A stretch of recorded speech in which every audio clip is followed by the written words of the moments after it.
આપણે શું કહેશું? અંશુમાન અને દિલીપથી ન થયું, ભગીરથથી થઈ ગયું. બોલો, પણ આમાં ભગીરથથી થયું એનું કારણ એ છે, અંશુમાન અને દિલીપે જેટલા જપ કર્યા એ જપને લઈ અને એના પૂર્વ જન્મના જેટલા બધા પાપ હતા એ બળીને ભસ્મ થયા અને પુણ્યનો ઉદય થયો. એટલે ભગીરથના સમયમાં માં ગંગાનું અવતરણ થયું. સામાન્ય રીતે સમજો, તમે મંદિરે જાઓ અને શ્રીફળ વધેરો, એકવાર તમે પથ્થર સાથે શ્રીફળને પછાડો, બીજી વખત નાળિયેરને પછાડો અને ત્રીજી વખત પછાડો ત્યારે નાળિયેરમાંથી પાણી નીકળે, નાળિયેર તૂટે, તો તમારા આગળના બે ઘા જે હતા એ ખાલી ગયા? ના, આગળના બે ઘા તમે જે શ્રીફળને પથ્થર સાથે પટક્યું એમાંથી પથ્થર એ શ્રીફળ થોડું નરમ બન્યું એટલે ત્રીજા ઘાએ એ તૂટી ગયું. એમ અંશુમાન અને દિલીપના વખતમાં જપ થયા અને એ જપના પ્રભાવે પાપ બળ્યા એટલે ભગીરથના સમયમાં પુણ્યનો ઉદય થયો અને માં ગંગાનું અવતરણ થયું. મહાપુરુષો અને શાસ્ત્ર એમ બતાવે છે કે જે માણસના જીવનમાં 13 કરોડ જપ થાય એને પરમાત્મા સાક્ષાત દર્શન દીધા વગર રહી ન શકે. જેના જીવનમાં 13 કરોડ. પણ આમ જોવા જાવ તો ભગવાનનું નામ લઈને કઈ ગણવાની, કઈ ગણીને ભગવાનનું નામ લેવાની જરૂરી નથી. એ તો આપણે હાથમાં આ માળાઓ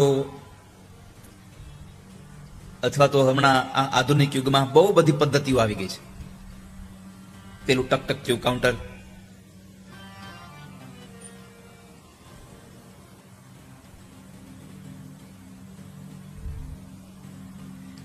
પણ કઈ ભગવાનનું નામ ગણીને લેવાનું છે? એકવાર એક મહાત્માજી ભિક્ષાવૃત્તિ માટે એક ગામડામાં એક બેનના ઘરે ગયા. બેન બરાબર ઓસરીમાં કઈક કામ કરતા હતા આંગણામાં. મહારાજજી ગયા એટલે હજી તો ઉભા છે ત્યાં, બરાબર એનો પતિ મહારાજની પાછળ પાછળ બહારથી આવે છે અને કીધું, સાંભળ્યું, એ મને જરા પૈસા દે ને.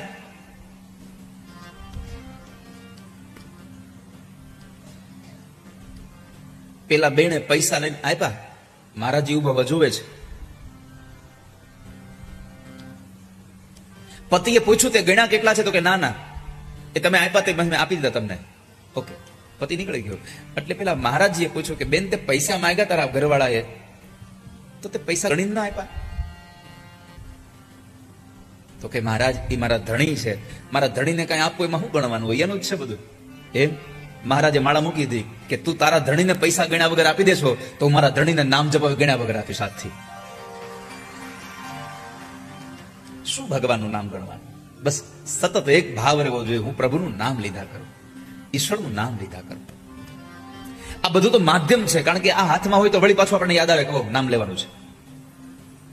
આ તમને યાદ કરાવવા માટે છે બધું, કારણ કે આપણે ભૂલી બહુ જાય બધું, અને એમાં ખાસ કરીને ભગવાનનું નામ લેવાનું તો ભૂલી જ જાય.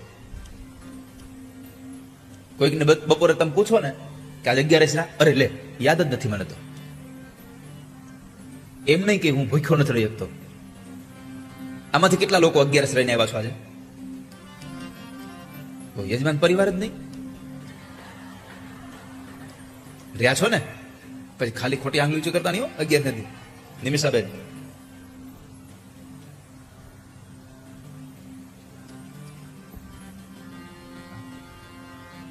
એકાદશીના વ્રત કરશો તો ધન્ય બની જશો. તો 13 કરોડ જપ જે માણસ કરે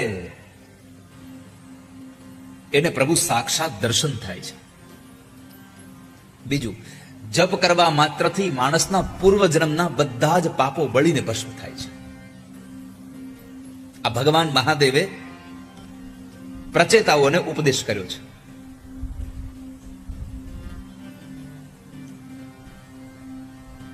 તમે જપ કરો. ઘણા લોકો કહેતા હોય કે અમે આખો દી ભગવાનનું નામ લઈએ છીએ પણ હજી એનું કઈ ફળ મળતું નથી. સમજવાનું, હજી પૂર્વજન્મના પાપ જ બળી રહ્યા છે. જ્યાં સુધી તમારા જપથી પૂર્વજન્મના પાપ નહીં બળી જાય ત્યાં સુધી આ જન્મમાં તમને જપનું ફળ દેખાશે નહીં. સગર ચરિત્રમાં જુઓ, તમે નજર કરો.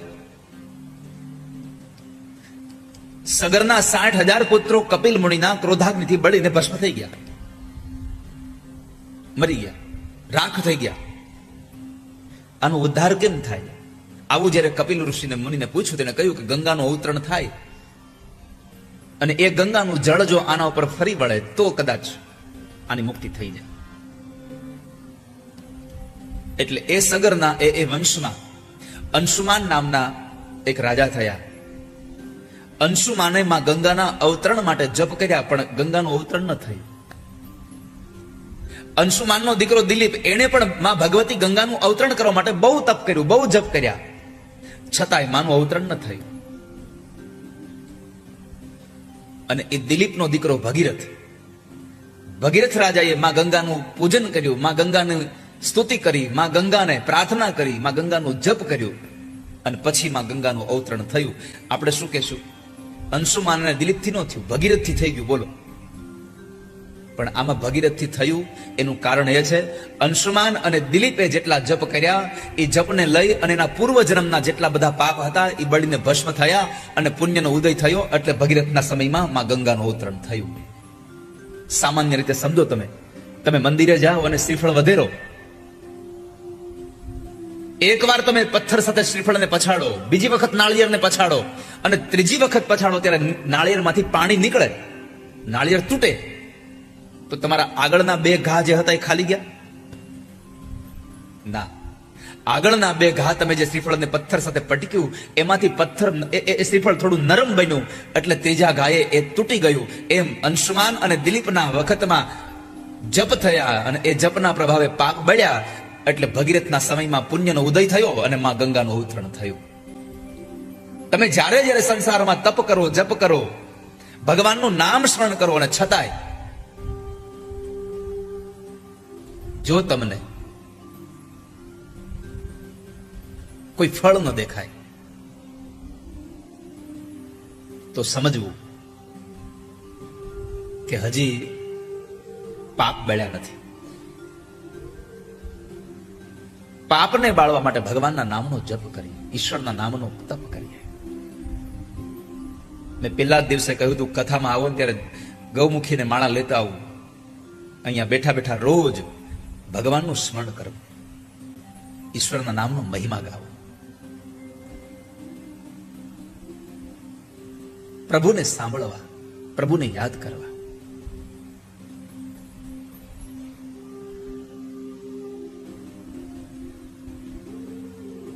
અને ભગવાનના નામનો મહિમા ગાશો ને તો પછી તમારો વાળ વાંકો કોઈ કરી નહીં શકે.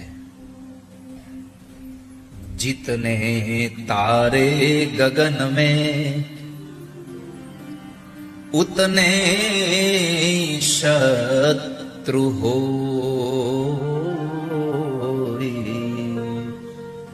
जिस पे कृपा रघुनाथ की, बालन बांका हो. જેના પર રઘુનાથની કૃપા હોય એનો વાળ વાંકો થાય. કદાચ આકાશમાં જેટલા તારોડિયાઓ છે એટલા શત્રુ તમારા કેમ નથી, પણ જો તમે ભગવાનના નામનો જપ કરો ને પ્રભુની કૃપા થાય તો એ શત્રુઓની કાંઈ તાકાત નથી કે તમારો વાળ વાંકો કરી શકે. એટલે ભગવાન મહાદેવ કહે છે કે તમે તપ કરો, જપ કરો. જપના પ્રભાવે માણસના પૂર્વ જન્મના પાપો બળીને ભસ્મ થાય છે. પછી ભગવાન નારાયણે પ્રચેતાઓને ઉપર પ્રસન્ન થઈને કહ્યું કે જાઓ તમે લગ્ન કરો.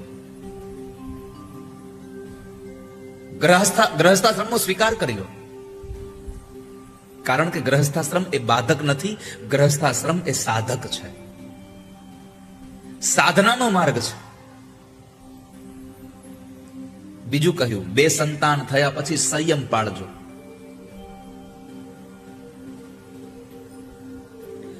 કામના સુખની એ સૂક્ષ્મ વાસનાઓ ગ્રહસ્થાશ્રમથી દૂર થાય છે.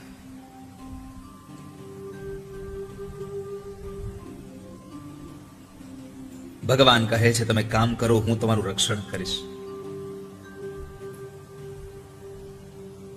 ભગવાને કહ્યું કે નિત્ય તમે દિવસમાં 3 કલાક જો મારું રટણ કરશો તો પાપ કરતા હું તમને અટકાવી દઈશ. હવે આપણે 3 કલાકની વાત તો હવે 3 મિનિટ નથી થતું આપણાથી. તો એકવાર નારદજીએ ભગવાનને કીધું, પ્રભુ આ કલિકાલમાં તમારી પ્રાપ્તિ કેમ થશે? ભગવાને કીધું એક કામ કરો, સંસારના લોકોને જેમ કહો કે મેં એક વર્ષના 365 દિવસ આપ્યા છે, એ 365 દિવસમાંથી જો એક દિવસ એક જગ્યાએ બેસી અને એક ચિત્તે મારું ભજન કરશે તો એના બધા કામ હું કરીશ. નારદજી હસ્યા, પ્રભુ તમને કઈ વિચાર આવે છે? આ કળયુગ છે, સતયુગ દ્વાપર નથી. એક માણસને એક જગ્યાએ 24 કલાક બેહારી રાખવું એટલે તમને જરાય વિચાર આવે? 4 કલાક નથી બેસતો, 24 કલાક બેહે?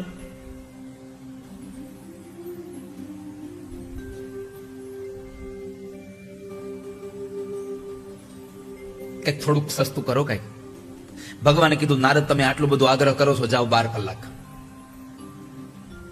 12 કલાક એક જગ્યાએ બેસીને મારા નામનું તપ કરે, જપ કરે, નામ જપ કરશે, એની બધી ઈચ્છાઓ સંપન્ન કરીશ, જાઓ.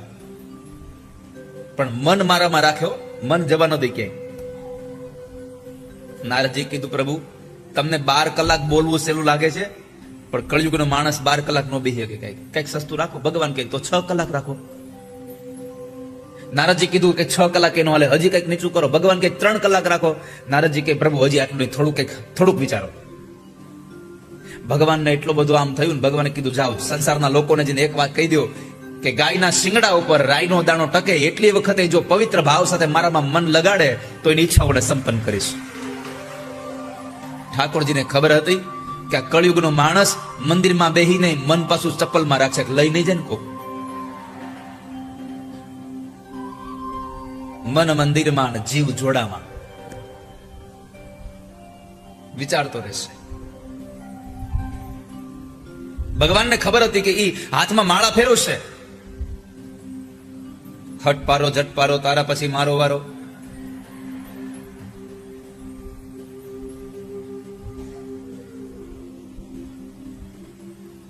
પણ મન મારામાં નહીં હોય. આ માળા હાથમાં રાખશો તો કઈ એમ કઈ ફેર નહીં પડી જાય જો ભગવાનમાં મન નહીં હોય તો. માલા બનાઈ કાષ્ટ કી बीच में डाला सूत. આ માળા તો લાકડાની છે. માલા બનાઈ કાષ્ટ કી બીચ में डाला सूत. ધાગો, દોરો. આ લાકડાના મણકાની વચ્ચે એક ધાગો નાખ્યો. માલા બનાઈ કાષ્ટ કી बीच में डाला सूत. આ માલા બિચારી ક્યાં કરે જબ ફેરને વાલા ही भूत. ફેરવા વાળો જ ભૂત હોય તો આ માળા શું કરી દે? ભગવાનમાં મન ન રાખતો હોય તો શું કરે માળા?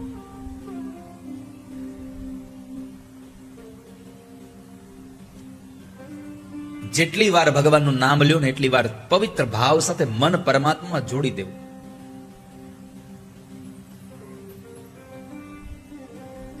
ભગવાન નારાયણ કહે છે પ્રચેતાઓને કે એક આસને બેસીને 3 કલાક દિવસમાં જો કોઈ માણસ ભગવાનનું ભજન કરે તો પરમાત્મા એને પાપ કરતા અટકાવી દે છે. આ તમે અહીંયા 4-4 કલાક ભગવાનના નામનું ભજન કરો છો, ઠાકોરજી તમને પાપ કરતા કેમ ન અટકાવી શકે? આ તમારું 4 કલાકનું ભજન છે. ભગવાને તો 3 કલાક જ કીધા છે. તમે બધા તો કેટલા દયાળુ છો, કેટલા ઉદાર છો. 1 કલાક વધારે લટકામાં આપી લ્યો, ભગવાન લેતા જાઓ. અમારા તરફથી તમને.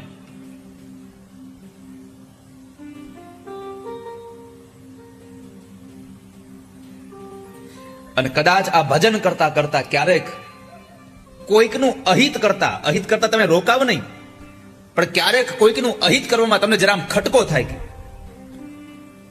કે ન કરું તો એ ન કરવું એવો વિચાર આવે ને છતાંય તમે કામ કરી જ નાખો તો સમજવું પ્રભુએ સાધારણ કૃપા કરી મારા ઉપર. પાપ કરતા ખટકો થયો, પાપ કરતા રોકાયો નહીં તું, પણ પાપ કરતા કરતા તમને જયારે થઈ જાય કે હવે મારે પાપ નથી જ કરવા અને કોઈનું અહિત કરતા પણ તમે રોકાઈ જાઓ ત્યારે સમજવું હવે મારા ઠાકોરજીની અસીમ કૃપા થઈ કે હું પાપ કરતો બંધ થઈ ગયો સંસારમાં. આ બધા જ તમને ઉદાહરણો એટલા માટે આપી રહ્યો છું તમને પોતાને રિયલાઇઝ થશે કે હું આવું કરું છું તો પ્રભુની કૃપા શું મારા ઉપર. તમે ખોટા માર્ગે જતા હો અને ખોટા માર્ગમાંથી પાછા વળી જાઓ તો સમજવું ઠાકોરજી કૃપા કરી છે.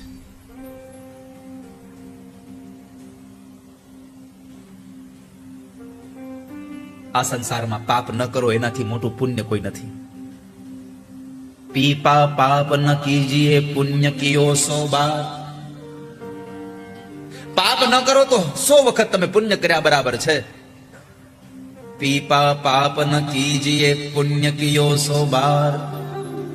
ચોરી ન લઈએ દોકડો દીધું 1000 બાર. કોઈનો 1 રૂપિયો ચોરી ન લ્યો એટલે તમે 1000 વખત આપ્યું છે, આવું પુણ્ય તમને મળી જાય.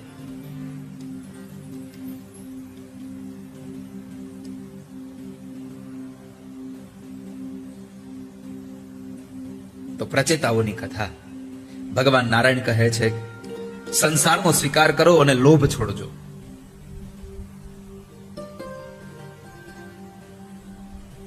આ સંસારમાં ઈશ્વરની શક્તિ આપણને ક્યારેય પણ આરાધના કર્યા વગર મળતી જ નથી.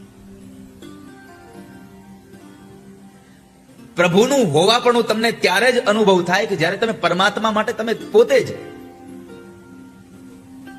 એને વળગી પડ્યા હો, પ્રભુની સાથે તમારી પ્રીત જોડાઈ ગઈ હોય.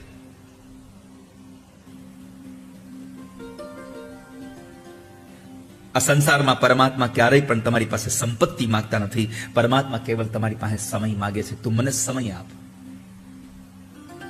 સંપત્તિ તો પ્રભુ આપણને આપે છે. આપણે ભગવાનને કઈ સંપત્તિ આપીને તૂટી નથી ગયા.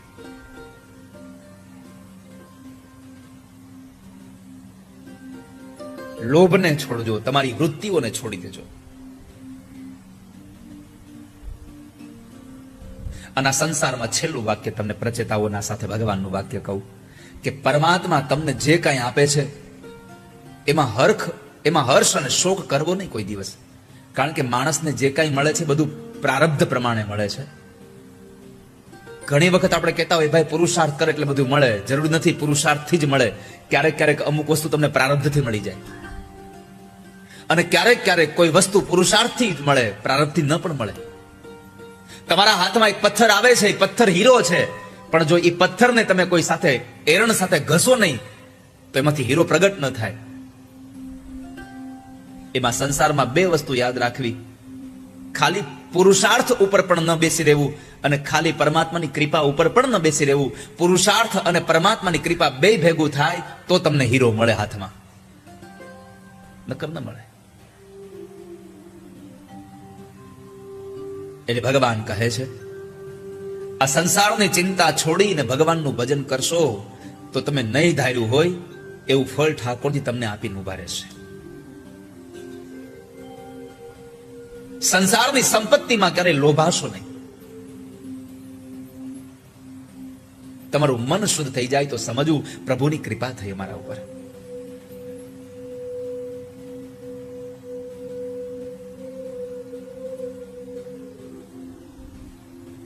બાકી તો આ દુનિયામાં માણસની વૃત્તિ આપણે બધા ઓળખીએ છીએ. એરણની ચોરી કરે ને સોયનું દાન કરે. 1 લાખ રૂપિયાનું ખોટું કરે ને પછી એમાંથી 5 રૂપિયા દાન કરી દે કે મેં દાન કર્યું, ધોવાઈ ગયું આપણું પાપ. એક વાત યાદ રાખજો, ભગવાનના દરબારમાં ખાલી સરવાળાની નિશાની છે, બાદ બાકી છે જ નહીં. એને 2 કોલમ બનાવ્યા છે, એક પાપનું એક પુણ્યનું.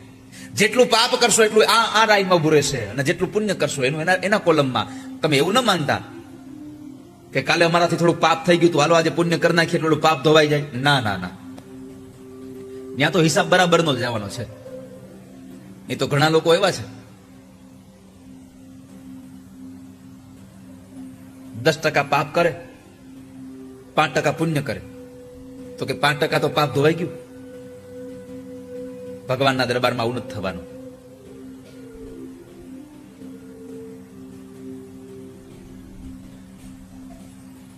પણ આ દુનિયામાં આ સંસારની કોઈ ભૌતિક સુખોમાંથી, ભૌતિક વસ્તુમાંથી મન ત્યારે ઉતરે જ્યારે વૈરાગ્ય લાગી જાય.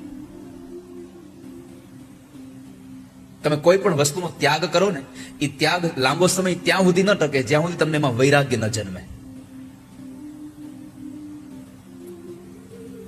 તમારે તમારા ત્યાગને ટકાવી રાખવો હોય તો એ વસ્તુમાં તમારે વૈરાગ્યને પ્રગટ કરવો પડે. ત્યાગ ન ટકે વૈરાગ વિના, त्याग न टके वैराग्य करिए कोटि उपाय जी करिए कोटि उपाय जी त्याग न टके वैराग्य विना त्याग न टके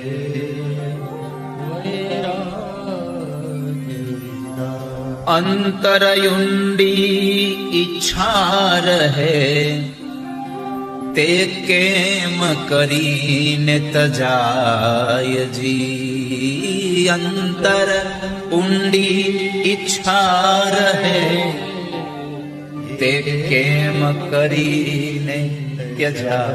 તમારા અંતરમાં ઊંડી ઈચ્છાઓ રહે એને તમે કેમ કાઢી શકો? તમારે વૈરાગ્ય વગર તમારો ત્યાગ નહીં ટકે.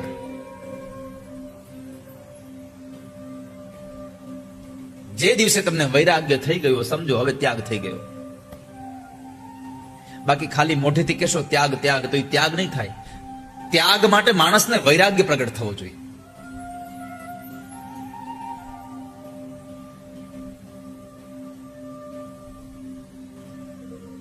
ઘણા લોકો આ વેશ ત્યાગીનો બનાવી દે.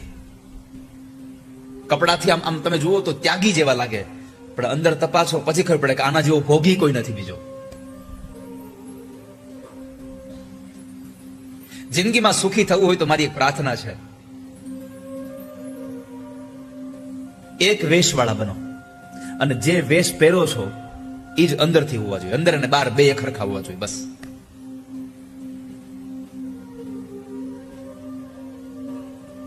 માણસ ઘર મૂકીને વનમાં વયો જાય પણ વનમાં જઈને ઘર ન મૂકે પાછો. बन में जा घर छोड़ के बन में बास कियो मन वासना को त्याग कियो ही नहीं. ઘણા ઘણા લોકો ખાલી વ્યસન મૂકી દે તો આખા ગામને કહેતા હોય મેં મૂકી દીધું વ્યસન. મૂકી દીધું હોય એને યાદ જ ન કરવાનું હોય. પહેલી વાત તો એ છે, જે વસ્તુ તમે છોડી છે એને કોઈ દી યાદ જ ન કરવાની હોય. તમે જુઓ લોકો ચાતુર્માસમાં લોકો રીંગણા ન ખાય, આખા ગામને કહેતા હું ચાતુર્માસમાં રીંગણા નથી ખાતો. અરે પણ નથી ખાતો ક્યાં નવાઈ કરી એમાં? અને તે 4 મહિના જ બંધ કર્યા છે. જેવો ચાતુર્માસ પૂરો થાય એટલે બીજે દી હવારમાં ઉપાડવાનું ચાલુ કરીશ પાછો. તમે જે વસ્તુ છોડી રહ્યા છો એને ભૂલી જાઓ, એને છોડી દો. પછી એમાં મોહ ન થવો જોઈએ. પછી એમાં તમને જરાય માત્ર માટે એમાં વાસના ન થવી જોઈએ.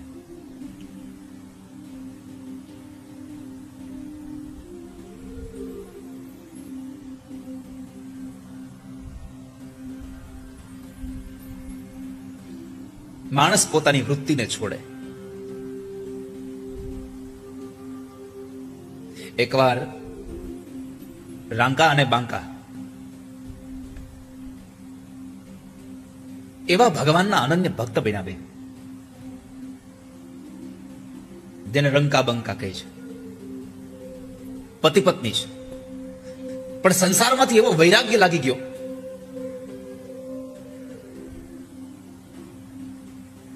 કે બધું જ એને એક સરખું જ લાગે. એકવાર બંને જણા તીર્થયાત્રા માટે નીકળ્યા.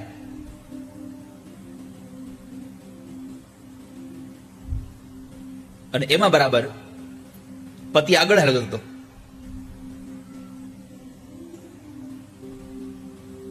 એટલે રંકા બરાબર આગળ ચાલતો હતો એટલે એને જોયું કે એક રસ્તામાં સોનાનો એક હાર પડ્યો હતો.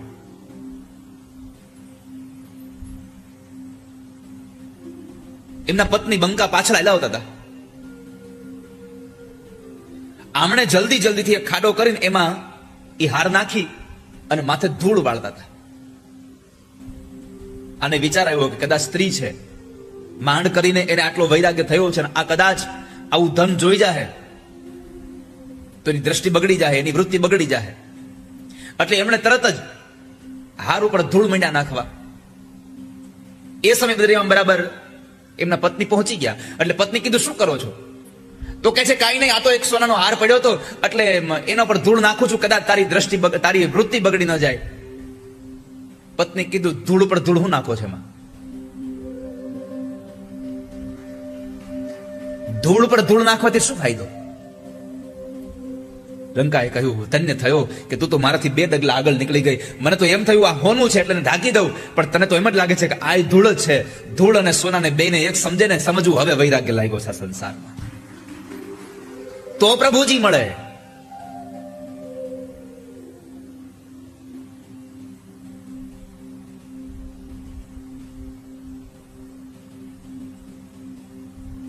માટે પ્રચેતાઓને કહ્યું તમે લગ્ન કરો. પ્રચેતાઓ ઘરે ગયા, લગ્ન કરે છે. એક એક પુત્ર થયા પછી ફરીથી ભગવાન નારાયણની ઉપાસના માટે નારાયણ સરોવર આવ્યા છે. નારદજીને ઉપદેશ કહેવા કહ્યું. અમે બધા બધું ભૂલી ગયા છીએ. નારદજીએ એને ઉપદેશ આપ્યો, એના જીવનનો સાચો માર્ગ બતાવ્યો.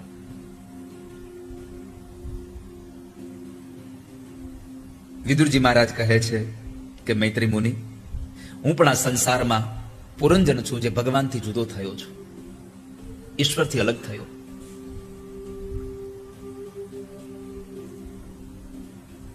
મનુ મહારાજના દીકરા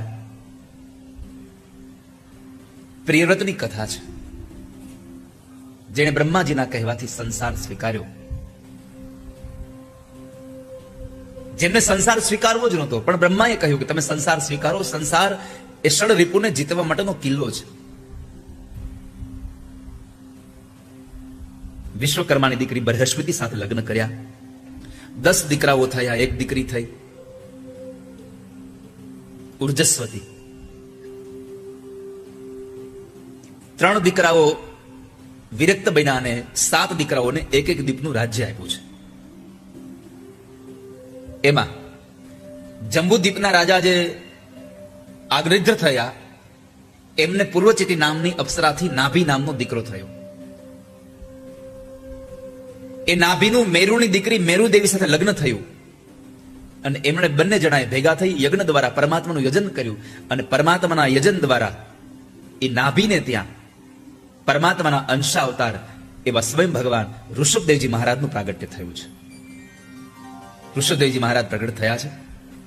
ઋષભદેવજી મહારાજનું પ્રાગટ્ય શા માટે? સાંખ્ય માર્ગને બતાવવા માટે, જ્ઞાન માર્ગને બતાવવા માટે, નિવૃત્તિના માર્ગને બતાવવા માટે થઈને પ્રિયવ્રતના વંશમાં સ્વયં ભગવાન ઋષભદેવજી મહારાજ પ્રગટ થયા છે. મનુ મહારાજના બધા દીકરાઓ કેટલા દિવ્ય છે જુઓ તમે. 3 દીકરીઓ. દેવહૂતિને ત્યાં પરમાત્મા કપિલ નારાયણ પ્રગટ થયા.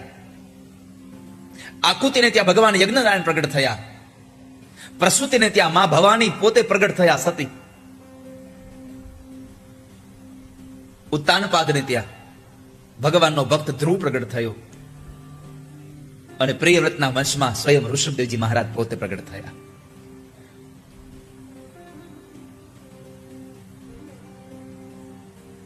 પાંચેય સંતાનો દિવ્ય બન્યા છે.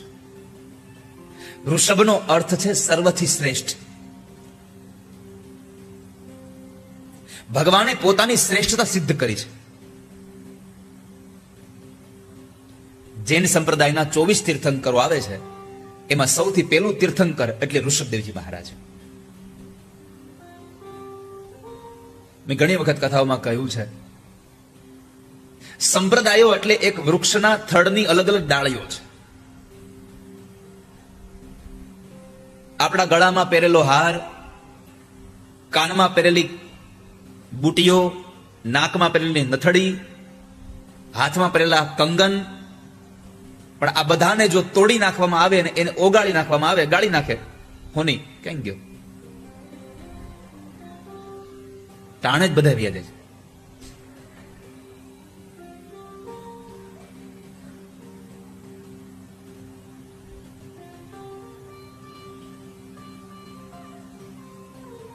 પેટલાદમાં સૌથી પહેલી વાર હું ભાવેશના ઘરે એના વાસ્તુમાં ભગવાન ઠાકોરજીની પધરામણી કરવા આવેલો, અને ત્યારે અમિતભાઈને ત્યાં પધરામણી થઈને પછી આ કથાનું ત્યાંથી બીજ રોપાયું.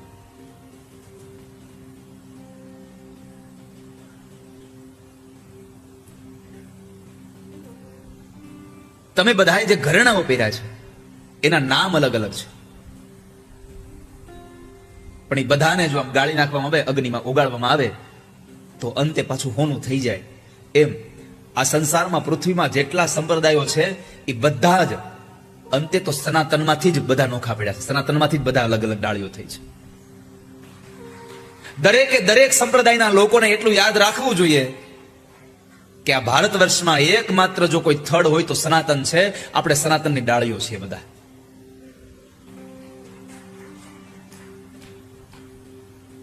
ડાળીઓ હુકાઈ જાય, પાંદડા ખરી જાય એ સંભવિત છે, પણ થડ કોઈ દી હુકાય નહીં.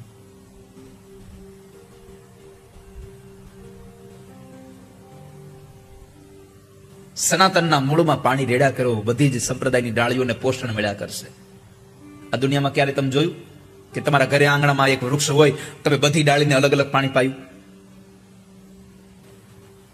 પાણી હંમેશા મૂળમાં જ નાખવામાં આવે. એમ આ સંસારમાં સનાતનને મજબૂત બનાવો, બધો સંપ્રદાયની ડાળીઓ મજબૂત થઈ જાય આપોઆપ. તમે સનાતનને મજબૂત બનાવો.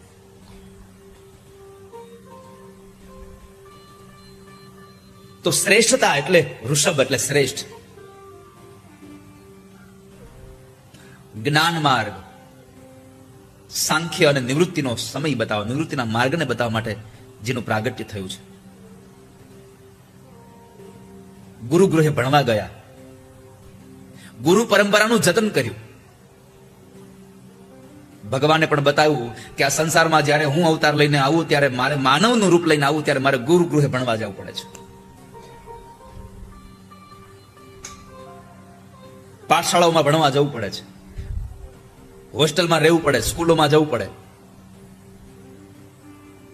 આજે જ એકાદશીના દિવસે જ પેટલાદમાં 102 વર્ષ પહેલા જેની સ્થાપના થઈ એવી નારાયણ સંસ્કૃત વિદ્યાલય, એના જે દર્શન થયા.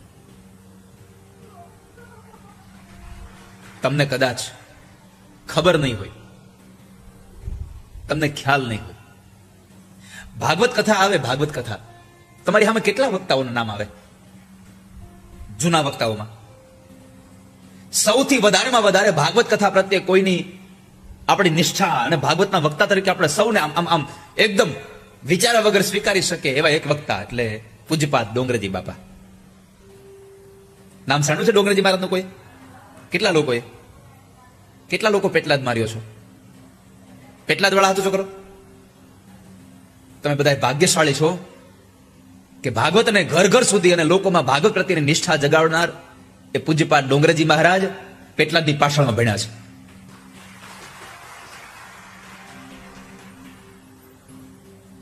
અમદાવાદ 16માં ભાગવત વિદ્યાપીઠનું સ્થાપન કર્યું પૂજ્યપાદ કૃષ્ણશંકર શાસ્ત્રીજી દાદાએ. એક ડોંગરેજી બાપા અને એક કૃષ્ણશંકર શાસ્ત્રી એટલે કે પૂજ્ય દાદાજી, આ બે આ ભારત વર્ષના હાલતા ચાલતા ભાગવત હતા. હાલતું ચાલતું ભાગવત. અને તમે ભાગ્યશાળી છો પેટલાદ વાળાઓ કે આ બે હાલતા ચાલતા ભાગવત પેટલાદની પાઠશાળામાં ભણ્યા છે. બે જણા, પૂજ્યપાદ ડોંગરેજી બાપા અને કૃષ્ણશંકર શાસ્ત્રીજી દાદાજી, આ બંને જણા પેટલાદની નારાયણ સંસ્કૃત વિદ્યાલયમાં એ બંને જણાએ અભ્યાસ કર્યો છે. નડિયાદમાં બ્રહ્મર્ષિ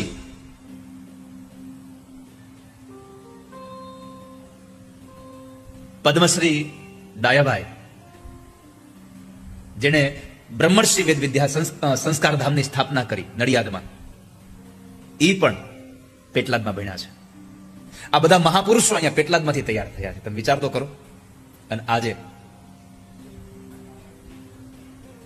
એ સંસ્કૃત મહાવિદ્યાલયના દર્શન કરવાનો આ શરીરને અવસર પ્રાપ્ત થયો એકાદશીના દિવસે. ગુરુની પરંપરાઓ, વિદ્યાલયમાં જઈને ભણવાનું,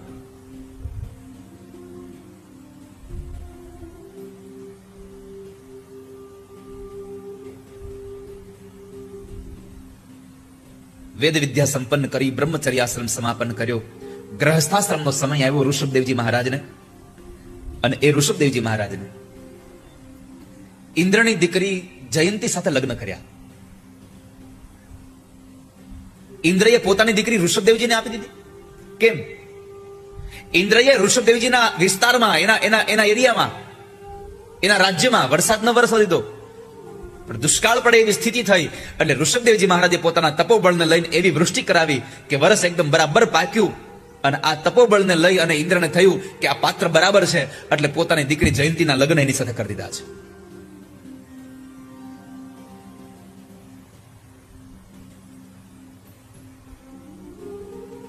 સો દીકરાઓ થયા.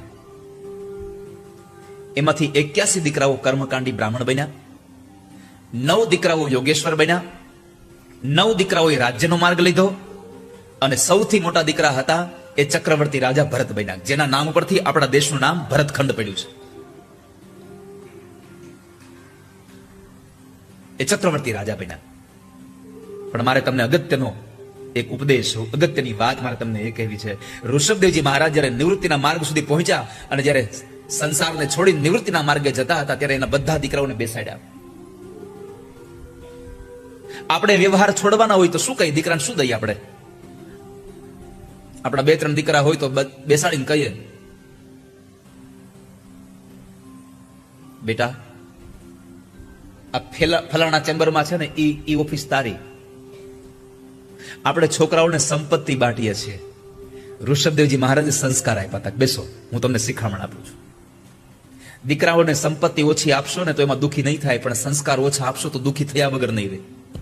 માટે છોકરાઓને સંપત્તિ ભલે ઓછી આપો પણ સંસ્કાર વધારે આપજો.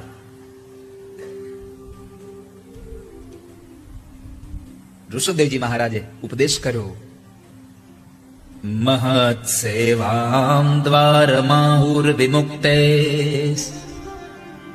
તમોદ્વારમ યોષિતામ સંગી સંગમ મહંતસ્તે સમહિતાઃ પ્રશાંતા વિમન્યવઃ સુરદઃ સાધવો યે.